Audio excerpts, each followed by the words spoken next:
দিশান বাংলার বন্ধুদেরকে স্বাগত জানিয়ে আজকের ভিডিও শুরু করছি। বন্ধুরা, আজকে শিখব আমরা স্থানীয় মান এবং প্রকৃত মান। দুটো জিনিস একটা অঙ্কের মধ্যেই থাকে, কিন্তু দুটো কিন্তু আলাদা আলাদা রকমের। কোনটা স্থানীয় মান আর কোনটা প্রকৃত মান কিভাবে বুঝবো আর শিখবো, সেটাই আজকে আমরা খুব সহজেই সংক্ষিপ্তভাবে শিখব। এবারে দেখো বন্ধুরা, আমরা ভারতীয় সংখ্যা গণনা পদ্ধতিতে একক থেকে দশক, শতক এরকম করে কোটি পর্যন্ত পড়তে এবং লিখতে শিখেছি। এবার এই একক থেকে কোটি পর্যন্ত যখন আমরা কোনো সংখ্যাকে প্রত্যেকে স্থান হিসাবে বসাই, তখন আমরা তাকে বলি স্থানীয় মান। আর প্রকৃত মান কি, এই স্থানীয় মান কি, এই দুটোর তফাৎ জানতে হলে আমরা স্থানীয় মান যারা জানি তারা তো জানি, কিন্তু স্থানীয় মানের সাথে সাথে একই সঙ্গে একই সংখ্যার মধ্যে স্থানীয় মানটা এবং প্রকৃত মানটাকে আমি তোমাদেরকে আলাদা করে দেখাবো, শেখাবো এবং বোঝাবো। ঠিক আছে? তো এখানে দেখো বন্ধুরা, 27 একটা সংখ্যা। এই 27কে যদি আমি স্থানীয় মান হিসাবে সাজাই, তাহলে কিন্তু 7 এককের ঘরে বসবে আর 2 দশকের ঘরে বসবে। একটু ভেঙে ভেঙে দেখাচ্ছি, খুব মন দিয়ে দেখবে, তাহলে কিন্তু খুব সহজেই বুঝতে পারবে। এখানে দেখো 27 লেখা আছে, তাই 2টি দশক ও 7টি একক। 2টি দশক কেন? কারণ দশকের ঘরে 2 আছে এবং এককের ঘরে 7 আছে। 2টি দশক ও 7টি একক। 2টি দশক মানে দেখো বন্ধুরা, 2 গুণ 10, 2টি দশক। 7 এককের ঘরে আছে, তাই 7 একটি একক। ঠিক আছে? এবার 2-এর সাথে যদি 10কে গুণ করা হয়, আমরা জানি যে 10 দুগুণ 20 এবং 7-এর সাথে 1কে গুণ করলে 7। এবারে দেখো 20-র সাথে 7 যোগ করলে হয় 27। এবার দেখো কোনটা স্থানীয় মান, কোনটা প্রকৃত মান আর কোনটা ঘরের মান। 2 হচ্ছে প্রকৃত মান। এবারে বন্ধুরা, আমরা আলাদা আলাদা করে বুঝবো যে কোনটা প্রকৃত মান, কোনটা ঘরের মান এবং কোনটা স্থানীয় মান। ঘরের মানটা ব্যবহার করা হয় না ঠিকই, কিন্তু এখানে দেখানো হয়নি যে প্রকৃত মান ও স্থানীয় মানের মাঝখানেও একটা মান থাকে, সেটাকে বলা হয় ঘরের মান। এই যে 2, এটা হচ্ছে 2 হলো প্রকৃত মান 2। আর 10, কারণ 2 দশকের ঘরে আছে, তাহলে এটা হচ্ছে একটা ঘর। তাহলে দশকের ঘরে কোনো সংখ্যা থাকলে তখন তাকে ঘরের মান হিসাবে ধরা হবে 10, কারণ দশকের ঘর মানে হচ্ছে 10, তাই এটা হচ্ছে ঘরের মান। 7 প্রকৃত মান। আর এই যে 1 আছে, এই 1টা হচ্ছে ঘরের মান, এটা প্রকৃত মান। আর এটা হচ্ছে এই যে 10টা হচ্ছে ঘরের মান। তাহলে কি হলো, প্রকৃত মানের সাথে ঘরের মানকে গুণ করতে হবে, তারা চলে আসবে তারপরে স্থানীয় মান। 20 হচ্ছে 20 এবং 7, এরা দুজনের স্থানীয় মান। 7 কিন্তু স্থানীয় মান চলে আসলো, কারণ 20 হচ্ছে দশকের ঘরে যেহেতু 2 আছে, তাই 20 হলো এটা স্থানীয় মান এবং 7 হচ্ছে এককের ঘরে আছে, 7 আলাদা। তো দুটো স্থানীয় মান যোগ করে কিন্তু 27 আসলো। কি বুঝতে অসুবিধা হচ্ছে? আবারও বোঝাচ্ছি, একটু মন দিয়ে শোনো। 27 একটা সংখ্যা, 27কে আমরা স্থানীয় মান হিসাবে সাজিয়েছি। 2কে দশকের ঘরে, 7কে এককের ঘরে, সম্পূর্ণ সংখ্যাটাকে সাজালাম। এবার কি করে বুঝবো যে কোনটা স্থানীয় মান, কোনটা প্রকৃত মান? বা অঙ্কে আসতেই পারে যে এই সংখ্যাটারকে স্থানীয় মান এবং প্রকৃত মান আলাদা আলাদা করে বোঝাও। তখন কি করবে? দেখো বন্ধুরা, যেহেতু 2 দশকের ঘরে, তার মানে আমরা জানি 2 দশক মানে দুটো দশক মিলে এখানে এই দুটো দশক হওয়াতেই এখানে 2 বসতে পেরেছে। কারণ 27 সংখ্যাটা সম্পূর্ণ হওয়ার জন্য বা পরিপূর্ণ হওয়ার জন্য দুটো দশকের দরকার। কারণ আমরা যখন 1, 2 সংখ্যা পরপর লিখি, তখন কিন্তু 1 থেকে 10, 11 থেকে 20, তারপরে কিন্তু 20 পার হওয়ার পরে আমরা 27-এ পৌঁছাই। তার মানে কি, সেই 27 সংখ্যাটার মধ্যে 10 কয়বার আছে? 2 বার আছে, তাই 2 দশক। 2-এর সাথে 10কে গুণ করা হয়েছে, সেই জন্যই এখানে 2 শুধু একটা সংখ্যা হিসাবে যদি মনে করি, তাহলে 2 হচ্ছে একটা প্রকৃত মান। সংখ্যাটা কত? 2।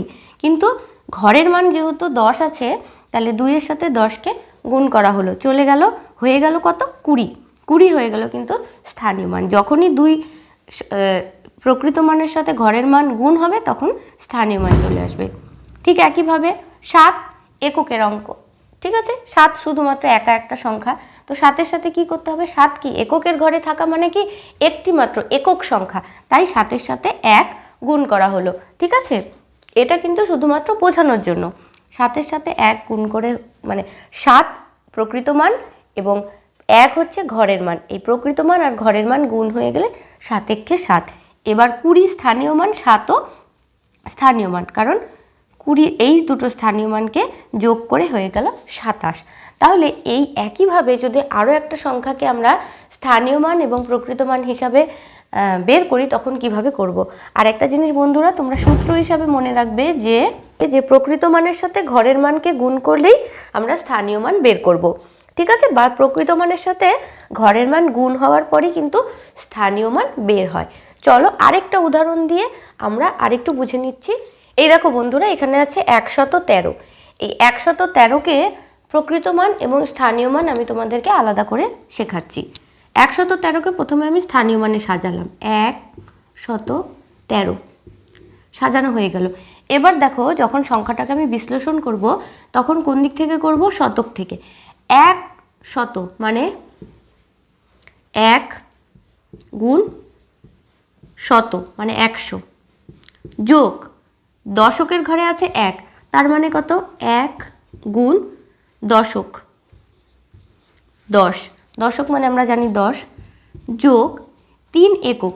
এককের সংখ্যা একটা সংখ্যা একক সংখ্যাই হয়, কারণ এখানে এককের মান প্রকৃত মান যত থাকবে সে ততই হবে।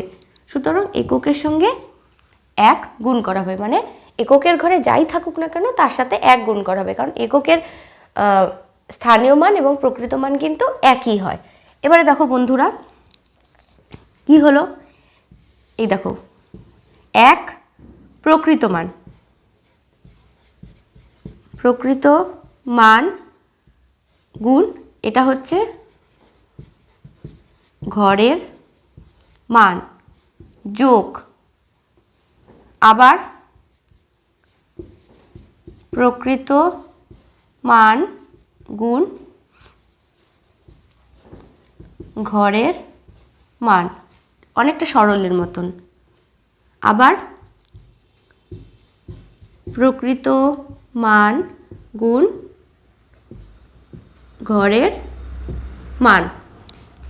তাহলে বন্ধুরা 1 প্রকৃত মান, 100 ঘরের মান, এখানে 1 প্রকৃত মান, 10 ঘরের মান, আবার যোগ চিহ্ন 3 প্রকৃত মান, এবার তার সাথে গুণ হলো 1 ঘরের মান। তাহলে কোনটা প্রকৃত মান এবং কোনটা ঘরের মান সেটা আশা করি বুঝতে পারছো। এবার প্রকৃত মানের সাথে ঘরের মানকে গুণ করাতে স্থানীয় মান পাবো, মানে প্রকৃত মান এবং ঘরের মান গুণ হয়ে স্থানীয় মান আসবে। 100 যোগ 10 যোগ 3, তার মানে কত হবে, 100-র সাথে 110 আর 3 যোগ করলে, 10-এর সাথে আর 3 যোগ করলে হবে 113। এই যে বন্ধুর এই যে বিশ্লেষণটা, এই যে এতটুকু অংশ, এটা কিন্তু স্থানীয় মান। ঠিক আছে, তাহলে এই যে বিশ্লেষণটা যে করলাম 100 যোগ 10 যোগ 3, এই রকম আকার হলো স্থানীয় মান, কিন্তু প্রকৃত মান কিন্তু এই যে শুধুমাত্র একক সংখ্যাটাকে যখন একা করে ঘরের মান এবং আলাদা করে প্রকৃত মানটাকে যখন দেখাচ্ছি সেটা হচ্ছে প্রকৃত মান। কি বন্ধুরা, এর থেকে সহজ করে আমার মনে হয় না প্রকৃত মান আর স্থানীয় মান বোঝার আর কিছু হতে পারে। আশা করি এই ভিডিওটা বা এই পদ্ধতিটা তোমাদের সহজ বলে মনে হবে এবং তোমরা বুঝতে পারবে। যদি বুঝতে অসুবিধা হয় অবশ্যই কমেন্টে লিখে জানাও, আমি অবশ্যই চেষ্টা করব সেই রকম কোনো ভিডিও তৈরি করার যেটা আরও সুন্দরভাবে তোমাদের বুঝতে হেল্প করবে। তো আজকে প্রকৃত মান আর স্থানীয় মানের যে অঙ্ক এখানেই শেষ করছি। আশা করব পরের ভিডিওতে তোমাদের জন্য আরও নতুন কিছু নিয়ে আসার। সবাই খুব ভালো থাকবে, সুস্থ থাকবে, ধন্যবাদ।